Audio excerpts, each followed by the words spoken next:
코리아 포커스 정세 분석입니다. 오늘도 21세기 코리아 연구소 조덕원 소장님을 모셨습니다. 30일 북의 정부 정당 단체 특별성명 발표와 29일 최고사령관 전략로켓특원 작전계획 비준 뉴스가 있었는데요. 이에 대한 분석과 해설을 듣겠습니다. 안녕하세요. 예, 안녕하세요. 오늘도 공개경로, 비공개경로, 공개전략, 비공개전략이라는 개념을 가지고 정세를 분석해 보겠습니다. 어제 30일 북정부 정당 단체 특별성명이 발표됐는데요.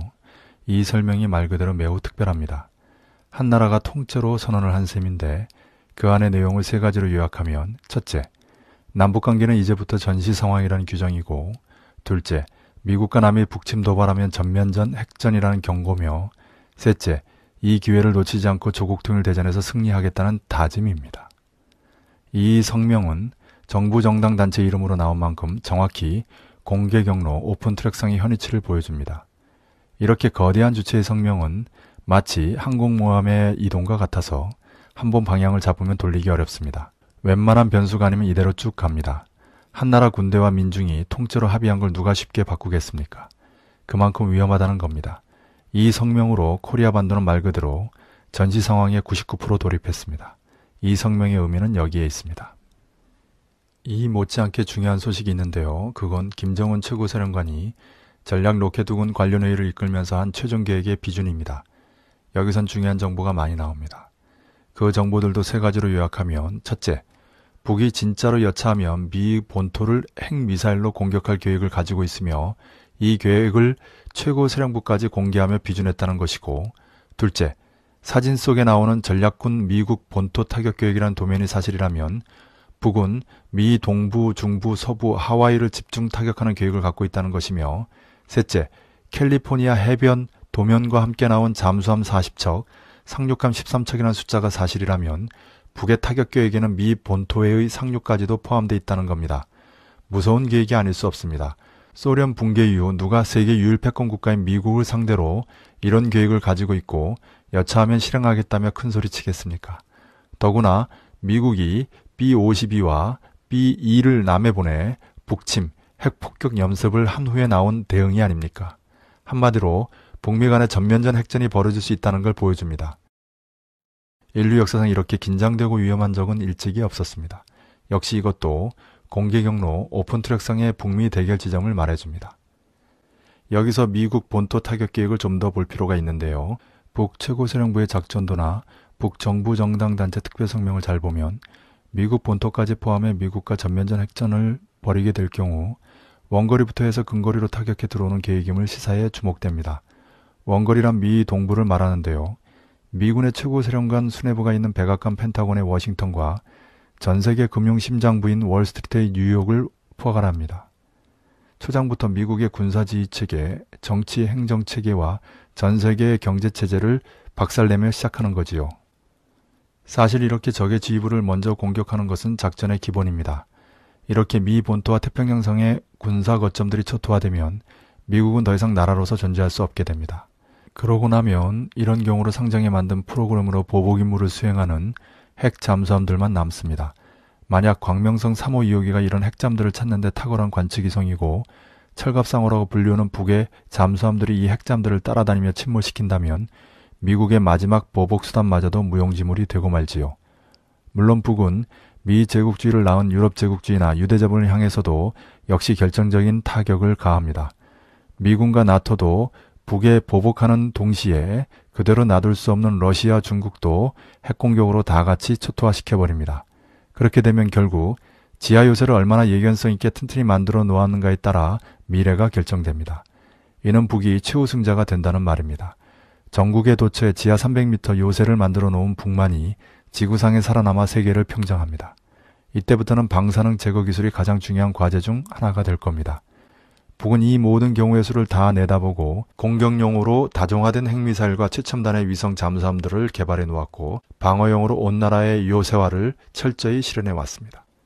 물론 이런 견해는 북이 지상 500km 극궤도에 올려놓은 위성이 단순한 관측 위성에 불과하다는 과정인데요. 만약 슈퍼 EMP 핵탄이라면 미 본토 전체가 전쟁이 시작되자마자 암흑 아비규환으로 변합니다. 그리고 북이 외부로부터 날아오는 핵미사일들을 EMP를 이용해 공중에서 격파하거나 날아오기 전에 스스로 오폭시킬 수 있다면 북은 완벽한 승리를 거두게 될 겁니다. 오늘은 북이 가진 전투력을 최저 수준으로 가정해서 북이 공개한 무기만 가지고 설명하고 있습니다. 가령 특수이온 비행체나 특수이온 잠수함은 뺐습니다. 한마디로 북과 미국 유대자본이 서로를 공격한다면 결국 최후에 남는 건 이에 철저히 대비해온 북뿐입니다. 아무리 돈이 많고 나라가 크면 뭐합니까? 다 잿더미가 되고 모든 통신망, 행정망, 특히 금융망이 마비되는데 이건 현재 세계의 화폐와 자산의 대부분을 장악하고 있는 유대자본에겐 지옥문에 들어선다는 소리와 같습니다. 이렇게 상호 전략무기로 서로를 잿더미로 만드는 상황에선 기득권을 많이 가진 세력이 굴복하는 법이지요. 다 죽느니 상대가 원하는 걸 내놓고 적당히 타협하는 겁니다. 이 치킨게임, 배짱 싸움에서 유대자본은 결코 북과 상대가 안 됩니다. 북은 허구한 날 북침 핵공격에 시달려온 나라가 아닙니까? 이미 미국을 비롯 16개 나라들과도 전쟁을 치른 적이 있고 지난 60년간 온갖 봉쇄 속에서 피를 말려왔으며 기후 공격까지 당하며 식량난도 톡톡히 겪어본 막스 말대로 잃을 건 철새밖에 없는 나라입니다. 사실 북의 이 사생결단의 각오와 최첨단의 무장력에 밀려 유대자본은 2008년에서 2009년에 크게 깨지고 2009년 8월 클린턴의 방북, 그해 10월 유대 정치 대변인 키신저와 김정일 국방위원장 대변인 김양건 비서의 베이징 회담으로 비공개 경로가 재확인됐습니다. 이 이후로는 유대자본과 미제국주의 핵심은 겉으로 미국이 남과 함께 북에 맞서는 식의 대결전을 벌이는 것 같지만 속으로 결정적인 순간에 미국이 발을 빼는 공개 경로와 비공개 경로, 이렇게 이중 경로를 밟아왔습니다. 다시 말해 북이 이른바 조국 통일 대전을 벌일 때 미군은 전혀 개입하지 않는다는 겁니다. 어느 날 오전 6시에 일어나 KBS 라디오를 켜니 김일성 장군의 노래가 들리고 조선인민군의 청와대 국방부 국정원의 점령 뉴스와 백악관 펜타곤 주남미군 사령부의 코리아전 불개입 성명을 동시에 듣게 되는 거지요. 그 이후 남에서 미군은 자국민을 데리고 질서 있게 철수하고 파리에서 1973년 북베트남과 했던 그런 평화조약을 북과 체결하며 그 몇 년 뒤에 수교하게 될 겁니다. 미국의 불개입 성명은 제국주의 경제 봉쇄도 없다는 걸 의미합니다. 봉쇄는 곧 전쟁을 뜻하기 때문이죠. 그리고 나면 과거 프랑스의 친독파처럼 친미 친일파들이 청산되고 외국 자본과 매판 자본도 민중에게 환수될 겁니다. 그 후 남의 자주적 민주정부가 서고 북의 사회주의 정부와 연방제 통일을 실현해 나가는 거지요. 이 천지개벽 과정이 바로 조국 통일 대전으로 변혁하고 통일하는 북의 비공개 전략의 요점이라고 할 수 있습니다. 당연한 말이지만 북은 이렇듯 급진적이고 확실한 변혁과 통일 과정을 선호합니다. 박근혜 정부의 가장 어리석은 점이 뭡니까? 그건 외세의 명줄을 걸고 있다는 겁니다. 만에 하나 북미 간의 밀약이나 비공개 경로가 없다고 해도 미국이 끝까지 박근혜 정부를 지켜준다는 말을 어떻게 믿습니까? 종이장을 믿겠습니까? 전화통화를 믿겠습니까? 요즘 세상에 영원한 우방, 영원한 적은 없습니다. 박근혜 대통령은 1980년대에 동서양의 역사서들을 많이 읽었다고 하는데 제국주의 미국을 믿을 수 있습니까? 미국은 모태동 공산당과 싸우다가 괴멸되다시피 한 장개석 국민당을 버리고 모태동 생전에 중국과 수교한 나라입니다. 베트남도 결국 그렇게 되지 않았습니까? 자칫 박 대통령은 일본을 믿고 갑신정변을 일으켰다가 3.1 천하로 비참하게 끝나고 망명지에서 암살당한 김옥균의 신세가 될 수 있습니다.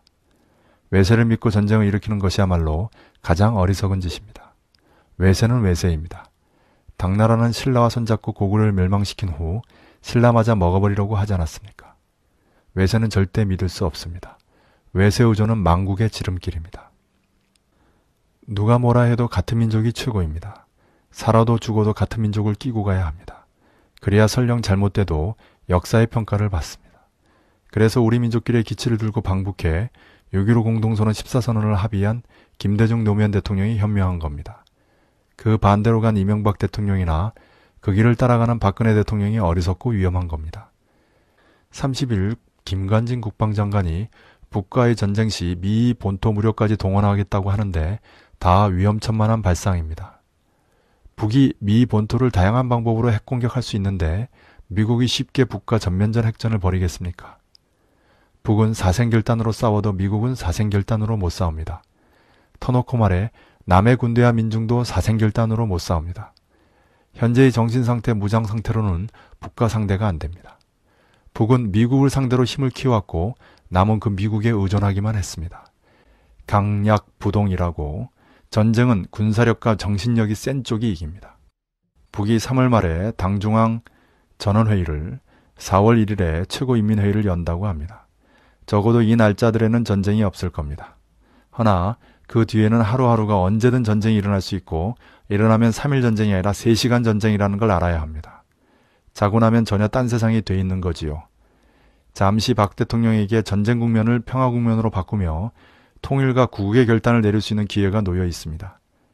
유일한 방법은 첫째, 그간 반북 호전 발언으로 북을 최대한 자극한 김관진 국방장관, 정승조 합참의장을 해임하고 원세훈 전 국정원장을 구속하며 둘째, 독수리 합동 군사연습을 중단하고 민족과 공조하겠다고 선언하며 셋째, 연방제 통일에 동의한다고 천명하는 것뿐입니다. 이미 비공개 경로에 합의한 미국은 결코 이를 반대하지 못합니다.